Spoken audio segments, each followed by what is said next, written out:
Seharusnya istri yang jadi sandal suaminya, suami jadi sandal orang tuanya.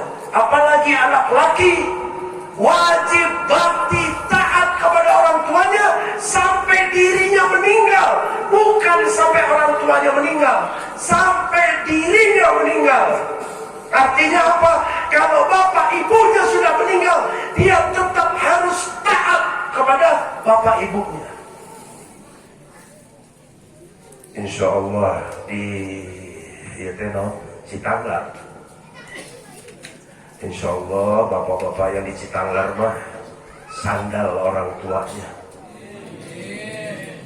Oh, no amin tilu siki. Iya, jangan salah jadi sandal.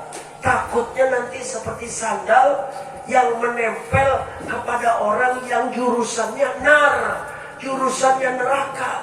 Sudah jadi sandal kebawa ke neraka. Na'udzubillah, thumma na'udzubillah. Murid-murid yang aku punya guru, apakah kalian menjadi sandal bagi guru kalian? Atau kalian malah terbalik, guru kalian dijadikan sandal? Awas, yang pangkatnya santri, awas. Jadilah sandal bagi guru. Kenapa? Nempel kepada guru, insya Allah menjadi nempel kemuliaannya. Nempel kepada guru, insya Allah memperoleh keberkahannya. Jangan amin, jalani. Saya nggak butuh amin, butuhnya lakukan.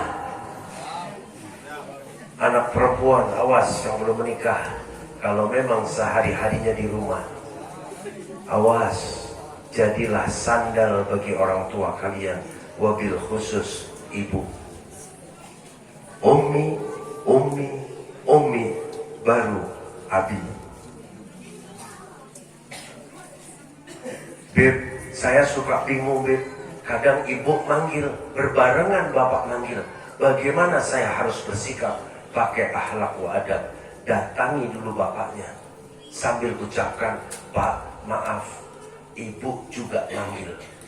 Kalau bapaknya ngerti, bapaknya bakal ngomong, sana ke ibu dulu, selesaikan apa hajat ibu, baru nanti ke bapak. Iya, begitu juga anak laki, awas. Anak laki nih nggak terbatas siapa si perjaka. Yang namanya laki-laki berarti selama dia jenis kelaminnya laki-laki, mau muda, mau setengah tua, mau nenek kakek-kakek, selama masih punya orang tua, maka sandal bagi orang tuanya. Awas, jangan mau ke orang tua, pamajikan cemberut nggak jadi. Berarti jadi sandal orang tua apa sandal pamajikan? Yang lebih herannya lagi, pamajikannya seneng punya suami mereknya sandal. Iya, Bu. Kalau suami ibu lebih takut, lebih taat kepada ibu dibanding orang tuanya, berarti ibu senang punya suami mereknya sandal dan salah lagi sandalnya.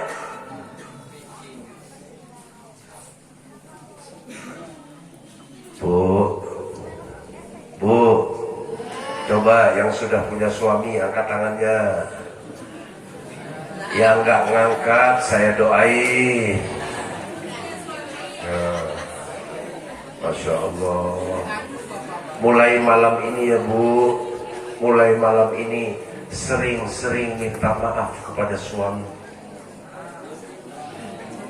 Iya, Bu. Surga nerakanya ibu itu bagaimana perlakuan ibu kepada suami, tapi surga nerakanya suami berat ibu. Dia harus nanggung, termasuk saya, harus nanggung hisab dirinya, nanggung hisab istrinya, nanggung hisab anak-anaknya. Apabila sang suami tidak bisa mendidik, tidak bisa memperingatkan, tidak bisa mengatur anak dan istrinya. Berat gak Pak jadi suami? Berat gak? Kenapa tenang?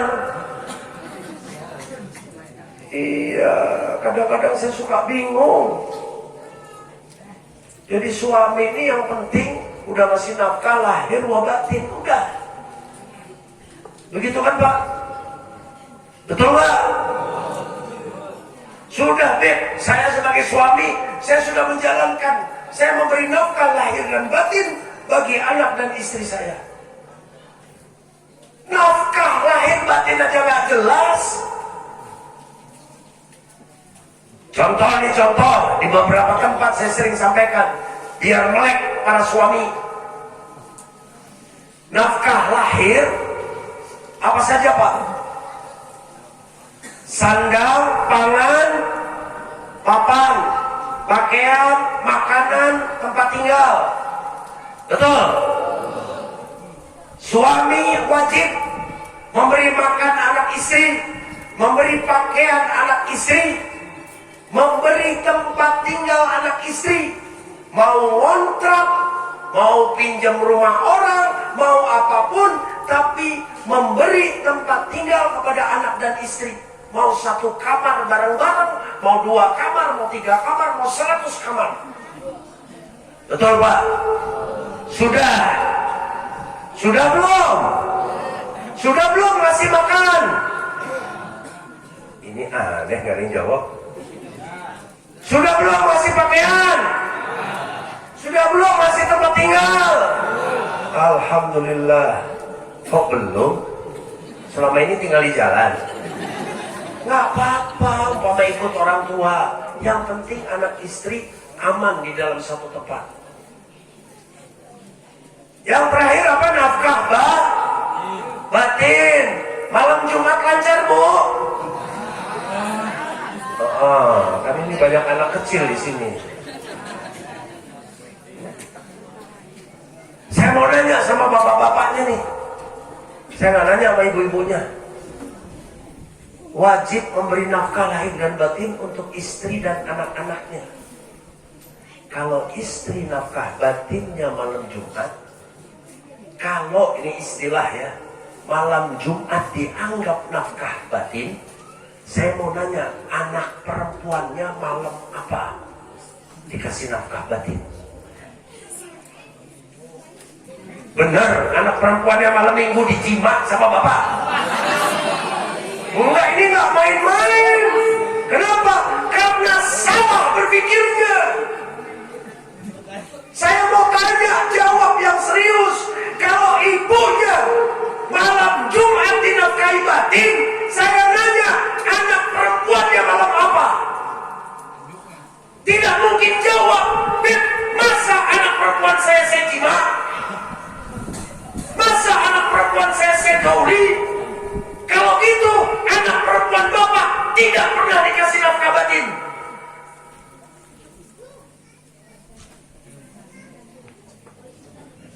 Mikir.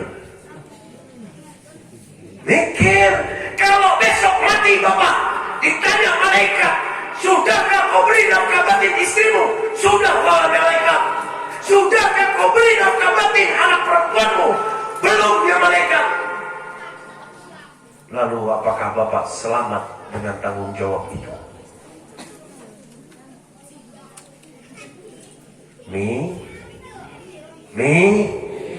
Mikir. Berarti nafkah batin bukan jima. Nafkah batin bukan malam Jumat. Nafkah batin bukan menggauli istri. Itu masih nafkah lahir. Kenapa bapak? Anak istri bapak lapar, perutnya lapar, itu rasa. Bapak ngasih makanan, dimakan sama anak istri bapak, kenyang itu rasa. dibilang nafkah lahir, perkara rasa. Anak istri bapak kedinginan, dibelikan pakaian, dia menjadi hangat, dingin rasa, hangat rasa, dibilang nafkah lahir. Sekarang saya mau nanya, malam Jumat istri bapak lapar, bapak datang, kemudian dibuat kenyang. Laparnya istri rasa, kenyangnya istri rasa, itu juga lahir. Yang sudah menikah 20 tahun, yang sudah menikah 17 tahun, yang mungkin sudah menikah 30 tahun, yang baru menikah setahun, yang baru menikah 3 tahun, belum tahu apa itu nafkah batin bagi anak dan istri. Sungguh celaka suami yang seperti ini.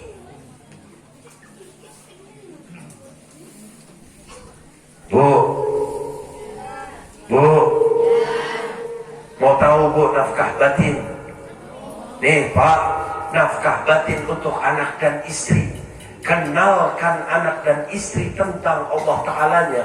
Kenalkan anak dan istri tentang nabinya. Kenalkan anak dan istri tentang agamanya. Kenalkan anak dan istri tentang akhlak wa adab.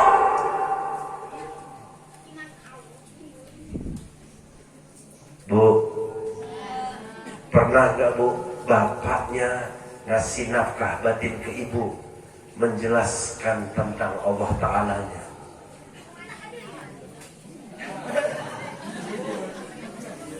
Iya, gak main-main Pak, gak main-main. Makanya jadi suami itu berat. Jadi suami itu berat. Allah tinggikan derajat suami lebih tinggi dibanding perempuan. Kenapa? Tanggung jawabnya berat. Rasulullah SAW sampai mengatakan, seandainya ada yang boleh disembah selain Allah Ta'ala, ada yang boleh disembah lagi, maka aku perintahkan para istri untuk menyembah suaminya. Saking beratnya tanggung jawab suami. Bayangkan Pak, nanti ketika di yaumil hisab, ketika para istri-istri bapak, anak-anak bapak ditanya tentang Allah Ta'alanya, ditanya tentang nabinya, kemudian tidak bisa menjawab, dan anak istri bapak akan disiksa, kemudian mengatakan, ya Allah, ya Rabb, sesungguhnya aku tidak mengetahui apapun tentang engkau, tentang nabimu, karena suamiku tidak pernah memberitahu aku. Ya Allah, ya Rabb, kata anaknya, sesungguhnya aku selama menjadi anaknya dididik tentang dunia, dikenalkan tentang uang, dikenalkan tentang harta, tapi tidak pernah dikenalkan tentang engkau ya Allah, tentang nabimu ya Allah, tentang agamamu, tentang akhlak wa adab. Hamba tidak tahu ya Allah, kesalahan ada pada orang tuaku. Mau ngomong apa bapak nanti?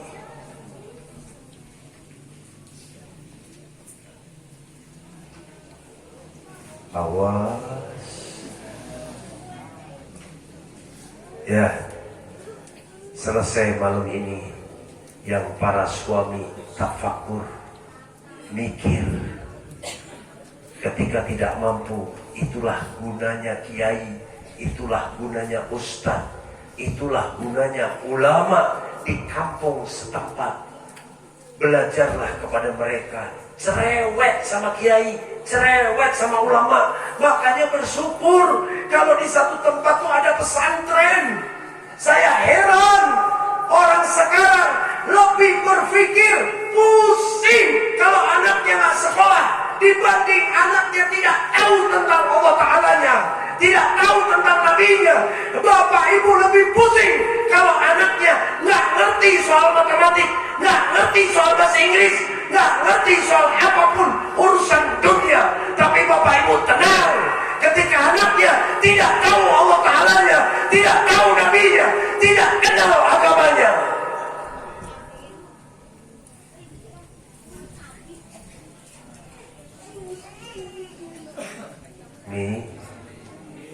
mikir. Maka saya sedih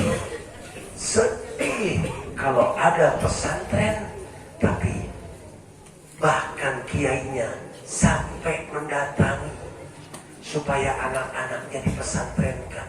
Ya Allah ya Rabb, betapa berat perjuangan di akhir zaman ini. Tapi ketika urusan dunia, sekolah yang urusan dunia tanpa diminta, orang tuanya berbondong-bondong bahkan rela antri membawa anaknya untuk bisa mengenal dunia, mengenal harta, mengenal sesuatu yang nanti jadi sampah, mengenal sesuatu yang nanti jadi bangkai, mengenal sesuatu yang nanti bakal ditinggalkan. Tapi ketika urusan yang nanti bisa dibawa ke kubur, dibawa ke yaumil hisab, dibawa nanti ketika melewati Shiratal Mustaqim, bapak dan ibu tidak ada yang berbondong-bondong mengantar anaknya.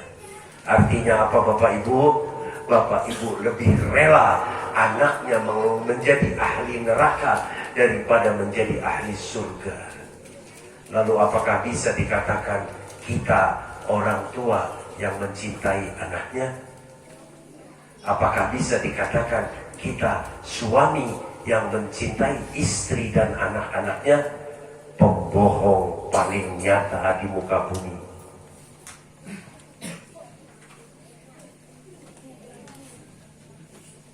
Halo, kunaon itu cicing? Karasa kunaon itu caricing meni tegang gitunya. Iya Pak biarin dah malam ini ya Pak Kiai, nggak apa-apa deh kata Pak Kiai, hajar aja deh. Pak halo Pak, halo suami.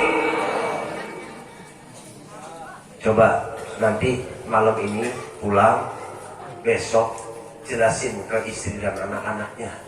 Tanya, yakin nggak Allah Ta'ala tuh ada? Nanti istrinya jawab tuh anaknya, yakin, benar yakin Pak. Naon buktina? Eta alam semesta. Coba nanti Bapak tafakuri, Bapak bisa jelasin apa adanya Allah Ta'ala. Nanti jelasin, wahai istriku, wahai anakku, kenal kau dengan Nabi Muhammad SAW? Nanti istri jawab, kenal. Seperti apa nabimu? Seperti apa nabimu? Nanti istrinya balik nanya, ya Bapak terangin, saya kan gak pernah dikasih tahu. Kata bapaknya, sarua. Kira-kira Pak, bangga Bapak jadi suami model begitu? Iya, kira-kira jadi suami begitu tuh terus bangga gitu. Bangga kalau ngasih duit 1 juta ke istri ke anak, bangga kalau bisa ngebeliin motor, bangga kalau bisa ngebeliin mobil, bangga kalau bisa bangunin rumah. Ya, bangganya aja salah.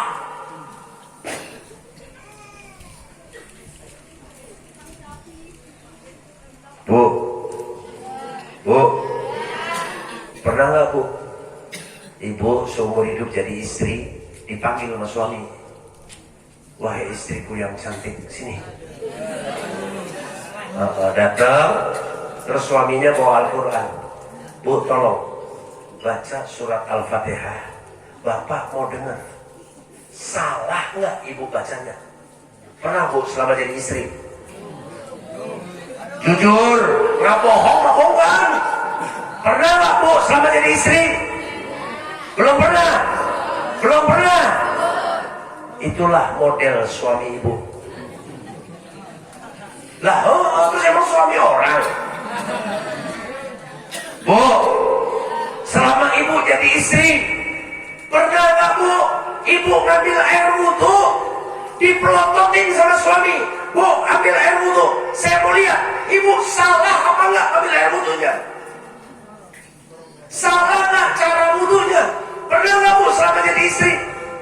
Belum. Itulah suamimu mereknya.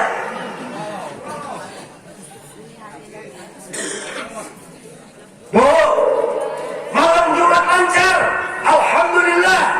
Ibu ketika mandi junub, mandi hadas besar, pernah gak dipelototin suami? Wahai istriku, aku pengen lihat mandi junubmu benar apa tidak? Pernah bu? Gak pernah. Itulah merek suamimu. Bangga bu punya suami kayak begitu? Bangga bu punya suami kayak begitu? Biarin aja lah dibecak-becak. Nggak sadar-sadar. Giliran beliin motor, sekelurahan dikasih tahu. Giliran lebaran beliin apa ini, semua saudara dikasih tahu. Giliran istrinya, bener apa enggak baca surat Al-Fatihah, nggak mau tahu. Suami merek O, merek O. Yang keras bu, suami merek O.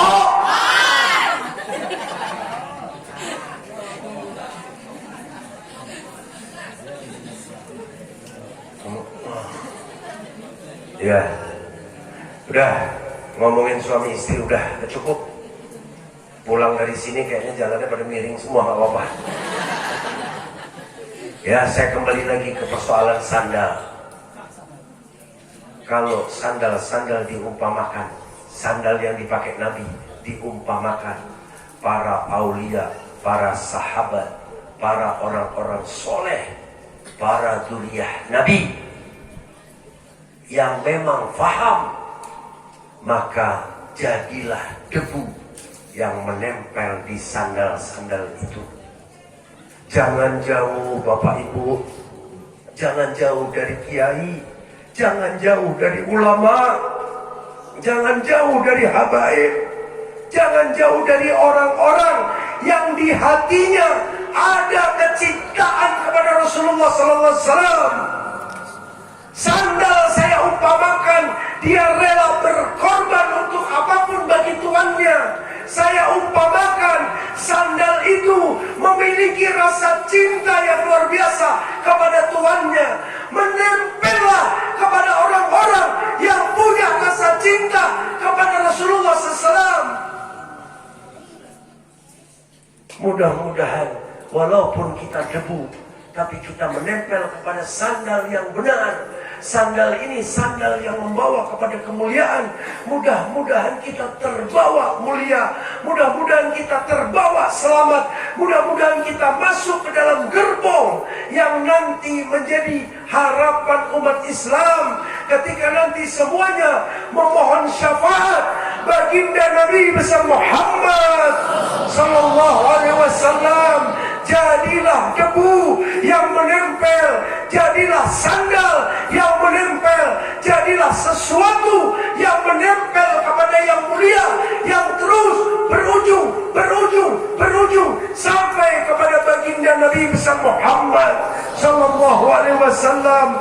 Bapak Ibu sekalian, saking mulianya Rasulullah sampai Nabi Musa alaihissalam meminta seandainya dibolehkan, beliau Nabi Musa alaihissalam ingin menjadi umat Nabi Muhammad sallallahu alaihi wasallam. Artinya apa? Nabi Musa alaihissalam ingin seperti kita jadi umat Nabi Muhammad sallallahu alaihi wasallam. Kenapa?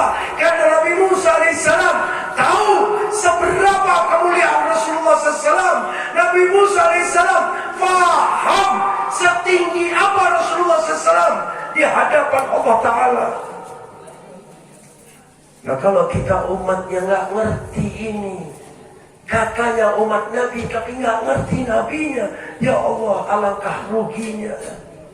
Ibunya nggak ngerti karena suaminya nggak ngasih tahu, anaknya nggak ngerti karena bapaknya nggak ngasih tahu, masyarakat nggak ngerti karena ustaz kiainya nggak ngasih tahu. Masya Allah, betapa ruginya kita. Sesuatu yang mulia di hadapan mata, tapi kita tidak terlihat karena tidak diberitahu dan tidak mau belajar. Maka selesai ini saya akan membaca nanti bareng-bareng kita baca maulid. kita baca riwayat baginda Nabi besar Muhammad SAW. Di dalamnya ada solawat. Buka hati kita, buka hati kita. Ingat, tafakur, khusyuk. Bayangkan Nabi Muhammad SAW. Ingat Nabi Muhammad SAW sambil membaca solawat, sambil membaca qasidah, sambil membaca nanti maulid. Khusyuk, minta kepada Allah Ta'ala, ya Allah, jangankan sandal ya Allah, jadikan hamba debu yang menempel kepada sandal baginda Nabi besar Muhammad Sallallahu Alaihi Wasallam. Maka tidak salah dengan apa yang dikatakan Wali Kutub Al-Habib Abdul Qadir bin Ahmad Asghaf di masa hidupnya sebelum meninggal. Beliau mengatakan, ini akhir zaman. Jangankan urusan ibadah, menghindar dari yang haram sudah sulit. Pegang satu hal, pegang satu hal. Beliau mengatakan, apa itu wahai Habib?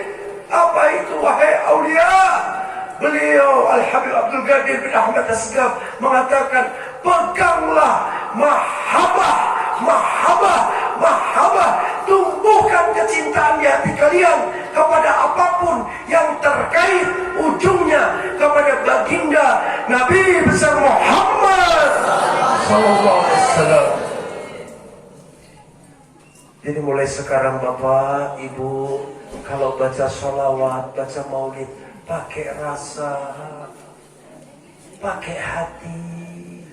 Nanti ini kalau baca pas berdiri, ya Nabi salam alaika. Hati kita tuh nyambung ke Nabi. Kita ini lagi nguruk salam ke Nabi. Ya Nabi salam, wahai Nabi, salam untukmu. Siapa yang ngomong ini? Kita. Ya Rasul salam alaika. Bayangkan kita ini lagi ngobrol, lagi komunikasi sama Nabi. Ya Habib salam alaika, salawatullah alaika. Nanti kalau baca marhaba, marhaban ya marhaban. Marhaban itu kalau bahasa Jermannya wiludang sumping. Selamat datang, saha anu dongkap.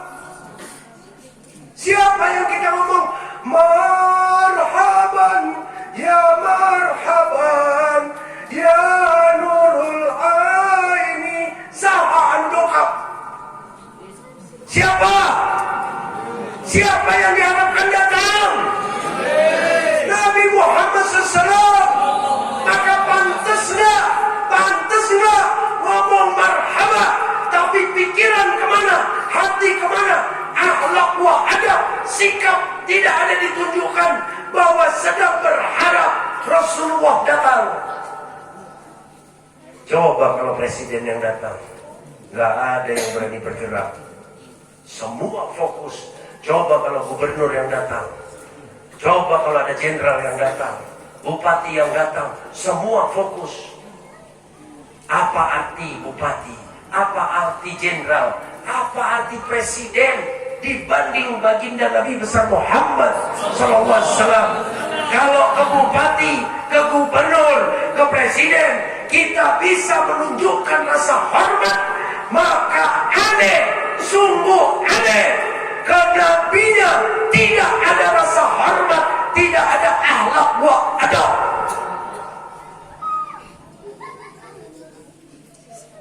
Paham? Jelas?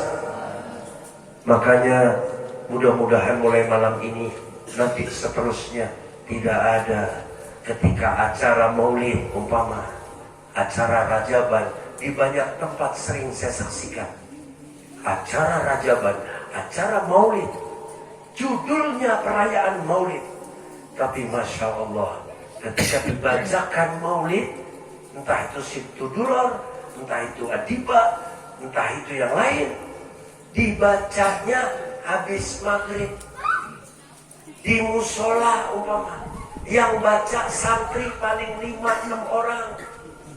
Malamnya acara tausiah gila-gilaan, ngundang kalau perlu dari planet, pangkatnya luar biasa, Al-Mukarram, Al-Alamah, Al-Arifillah, Al. Ditunggu oleh masyarakat. Saya tidak habis pikir ketika baca marhaba yang diharapkan datang Rasulullah, tapi kiainya, panitianya cukup 10 orang yang nyambut Nabi. Tapi yang nyambut ceramah, satu kampung, satu desa, semua sibuk nyambut orang yang mau tausiah, termasuk saya nih contohnya. Tapi nyambut Nabi cukup pada maghrib.